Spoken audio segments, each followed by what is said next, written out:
itu hak masyarakat. Ketika misalnya itu kan bagian daripada kontrol ya, bagian daripada kontrol masyarakat. Kalau kita di KONI ini kan banyak juga monepnya. Pertama dimonep oleh Dispora 3 bulan sekali, kemudian dimonep oleh DPR 3 bulan sekali. Ya, kemudian kalau ada juga masyarakat yang melakukan pengawasan, saya kira itu hak masyarakat. Kemudian mengajukan ke kejaksaan misalnya atau ke PH, saya kira itu hak masyarakat.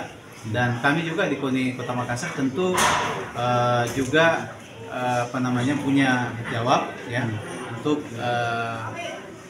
seperti kemarin klarifikasi, kami sudah datang untuk memberikan klarifikasi atas dugaan atas pelaporan masyarakat, apa istilahnya itu? Iya, pelaporan masyarakat. Kalau itu anggarannya berapa Pak Hibam? Kejaksaan itu 60 atau 20 Kak? Apanya? Sampai 60 miliar begitu. Banyak sekali kalau Berapa Kak anggaran yang bisa diuruskan?